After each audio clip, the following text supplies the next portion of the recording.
आइए इधर आ जाइए। 72 हूरों वाली बात नहीं बताई कि वो 72 हूरों का जो बताया गया है मर्दों के लिए वो क्या है, क्या वो अय्याशी नहीं है वहाँ पे? और तो कुछ नहीं बताया कि ना शॉपिंग मॉल है ना लाइब्रेरी है, औरतों के लिए क्या है? फॉर एग्जाम्पल मैं बहुत अच्छे काम करती हूँ, सारे इस्लाम के रूल फॉलो करती हूँ, मैं जन्नत में जाऊंगी, मुझे वहाँ क्या मिलेगा? आप जन्नत में उन 72 हूरों के सरदार होंगी और वो शोहर आपके तो ये सरदार होंगे। इससे बड़ा एहसास क्या हो सकता है? आपके शोहर भी इससे काम करते होंगे। अगर दोनों आदमी सुन लीजिए, आप सुन लीजिए, सुन तो लीजिए, पूरा सुन लीजिए। आप मैंने तो दिया हुआ है, सरदार रहेंगे। क्या सुना रहे हैं आप? देखिए, बाकी लोग तो सुन रहे हैं। अरे मैंने इंटरव्यू दिया हुआ, मुझे क्या सुना रहे हैं आप? ये फिर वही बात आती है जैसे मैंने जवाब दिया कि ये दुनिया के अंदर उन अच्छे अमाल की जज़ा है, उन अच्छे अमाल का सब, वहाँ अय्याशी का तस्वुर भी नहीं कर सकता। मौलाना साहब, मर्दों के लिए 72 हूरें और औरतों के लिए वही वाला शौहर जो यहाँ पर है, ये तो बड़ी गलत बात है। औरतों को भी कोई चॉइस दीजिए ना, औरतों के लिए भी कोई अट्रैक्शन रखिए। क्या औरतों का दिल नहीं है? ये क्या बात हुई? औरतों के लिए वही शौहर, अगर शौहर के साथ ना बनती हो, बेशक बहुत नेक हो, लेकिन इस दुनिया में शौहर ना पसंद हो, किसी तरीके से उसके साथ जो है गुजारा कर लिया, वहां जाके फिर वही गले पड़ जाएगा। ये तो अजीब सी बात है। और आप लोग 72 हूरें लेके घूमेंगे। ये सवाल मुझसे नहीं बनता, ये सवाल मुझसे नहीं बनता। ये सवाल आप अल्लाह से कीजिए जिसने जन्नत में मुसलमान के लिए ये चीजें रखी हैं। ये सवाल अल्लाह से बनता है। देखिए मुझे सुन के हंसी भी आ गई मौलाना साहब, लेकिन रशीद साहब आपने बात ही ऐसी कही। अभी तक तो आपने ये कहा कि पुरुषों के लिए हूरे हैं। अब जो महिला ने पूछा आपसे, उसने कहा, आपने कहा आप हूरों की रानी बनेंगी। मतलब बड़ा एहसास कुछ हो सकता है औरत के लिए? आप बताइए, औरतों की सरदार बन रही हैं, इससे बड़ा एहसास क्या होगा भाई आपके लिए? मतलब करेंगे आप इसको एहसास ना समझे तो ना समझे। मैं आप बहुत गंभीरता के साथ बात कर रहा हूँ। इसका मतलब ये कि आप चाहते हैं कि महिलाएं वहां जाकर भी आपकी सेवा। मैं नहीं चाहता हूँ वहां जाकर भी आपकी सेवा ही। आस्था पे चोट नहीं कर सकते आप प्लीज। साजिद साहब, आप यहाँ खड़े होकर के अगर किसी पत्रकार को का तो खेल है, ऐसा सुनिए ना, आप यहाँ खड़े होकर जब मुझे धमका सकते हैं, यहाँ खड़े होकर आप मुझे धमका सकते हैं, तो बाहर जाके आप क्या करेंगे मुझे ये बताइए ना। यहाँ खड़े होकर आप मुझे धमका रहे हैं, क्या कर सकते हैं हम? अरे आप मुझे यहाँ खड़े होकर जब आप धमका रहे हैं तो बाहर तो कुछ भी कर सकते हैं आप। जो झूठ पे झूठ बोले उससे क्या कर सकते हैं? झूठ नहीं है। तिलक लगाती हूँ। नहीं तिलक लगा लिया जी, हराम है, इस्लाम से खारिज हो गए। कोई मुसलमान बच्चा बीच में मत बोलिए, मैं डिबेट छोड़ के चली जाऊंगी, बीच में मत बोलिए, ये बीच में ना बोले प्लीज। मैं बहुत लॉजिकल बात अभी आपके मुंह से निकलवाऊंगी। मुसलमान बच्चों को सुनवाना चाहती हूँ मैं आपके मुंह से। इनकी आवाज कम करिए, आवाज कम करिए। अच्छा सुनिए तो, चलिए। अरे और तो सुनिए, आगे जिंदगी जिना करेंगे आप इस्लाम की नजर में। सुन लीजिए, सुन लीजिए, आप हर किसी को क्यों धमका देती हैं? दोबारा बोलिए एक बार सुनिए सुबह एक बार दोबारा बोलिए।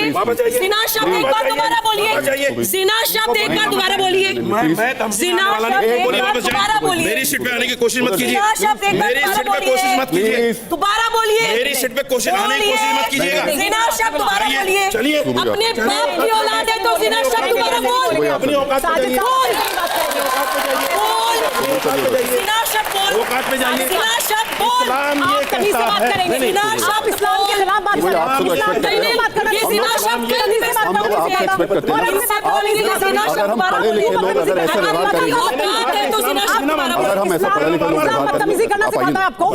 इस्लाम ये सिखाता है कि आप बदतमीजी करें। अगर मैं ये इस्लाम है, ये आपका इस्लाम है। बताऊं तो बदतमीजी है। आप ये उदाहरण देना चाहते हैं? इस्लाम ये आप कहता जिस है, शब्द का इस्तेमाल कर रहे हैं, अगर कोई आप किसी महिला से किस शब्द का इस्तेमाल, ये देश संविधान से चलता है, ये देश कानून से चलता है, ये देश कानून से चलता है। कानून किसी को भी, मुझे इजाजत दी है, संविधान किसी को भी किसी से शादी की इजाजत देता है। अपने इस्लाम के प्रचार प्रसार मौलाना साहब, ये आपके हिसाब से नहीं चलता देश, ये देश संविधान के हिसाब से चलता है। संविधान में कोई भी महिला किसी भी धर्म के पुरुष से शादी कर सकती है। प्रचार प्रसार भी कर सकते हो, करिए ना प्रचार। तो आप किसी को गाली देंगे? आप किसी को गाली देंगे? कैसे शादी करेगी? आप किसी को गाली देंगे? ये कहता है वो जिना करेगी पूरी। साजिद साहब, आप गाली देंगे किसी को?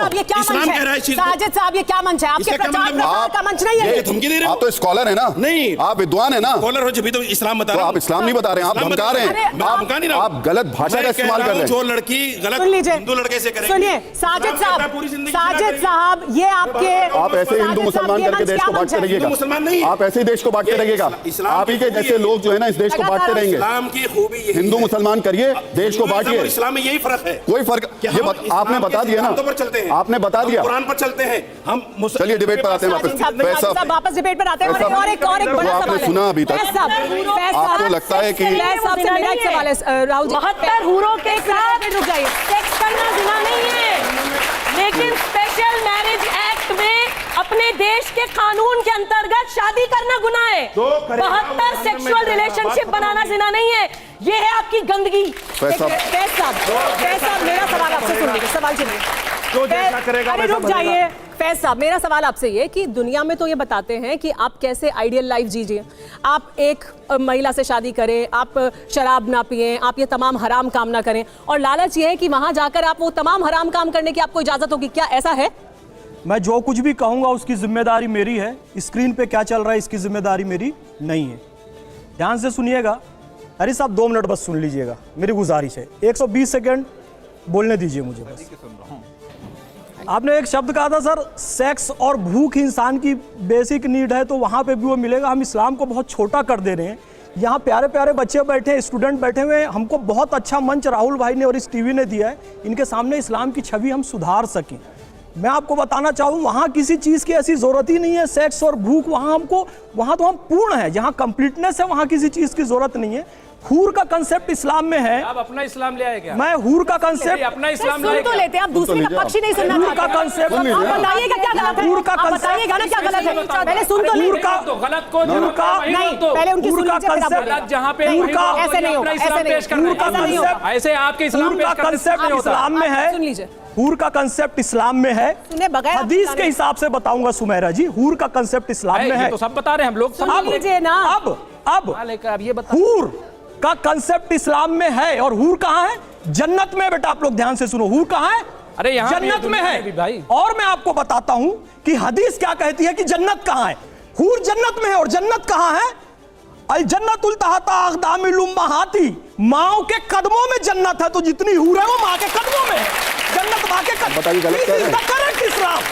अब मैं आपको बताता हूं, एक चीज और सुन लीजिए मेरी बात। इस्लाम समझाएंगे हमें, बताइए। उम्मे सलमा जो कि पैगंबर हजरत मोहम्मद, ये हदीस झूठी है आप कह दीजिए, सच्ची है मैं प्रूफ कर दूंगा, ठीक है? माँ के कदमों में जन्नत। अनस इब्न मलिक रज़ियल्लाहु ताला अन्हु की एक हदीस है, पैगंबर हजरत मोहम्मद सल्लल्लाहु अलैहि वसल्लम से रिवायत है। पहले ये बताओ मतलब मेरे पास 60 सेकंड और दीजिए बस, मैं आपको बताऊंगा। माँ के कदमों में जन्नत। उम्मे सलमा हजरत उम्मे सलमा जो कि पत्नी है पैगंबर हजरत मोहम्मद सल्लल्लाहु अलैहि वसल्लम की। ये कोई इस्लाम? उन्होंने पूछा, ये कोई इस्लाम? उन्होंने पूछा यार, उन्होंने पूछा दूसरी हजरत उम्मे सलमा ने, आपका कॉन्सेप्ट होगा। हजरत उम्मे सलमा ने पैगंबर हजरत मोहम्मद सल्लल्लाहु अलैहि वसल्लम से पूछा, जो कि उनकी पत्नी थी, कि अफजल कौन है, जन्नत की हूर या दुनिया की औरत? तो उन्होंने कहा बेशक एक ईमान वाली दुनिया की औरत जन्नत की हूर से कहीं श्रेष्ठ है। पैगंबर हजरत ये हमारी माताएं, ये हमारी बेटी, ये हमारी बहनें, ये बिल्कुल सही है। जन्नत की हूरों से श्रेष्ठ है, सरदार होगी तो जन्नत की हूरों से वो श्रेष्ठ है, तो हमें उसका लालच किसी को नहीं देना है। अपनी बहन बेटियों, अपनी माओ की ज्यादा इज्जत करना है।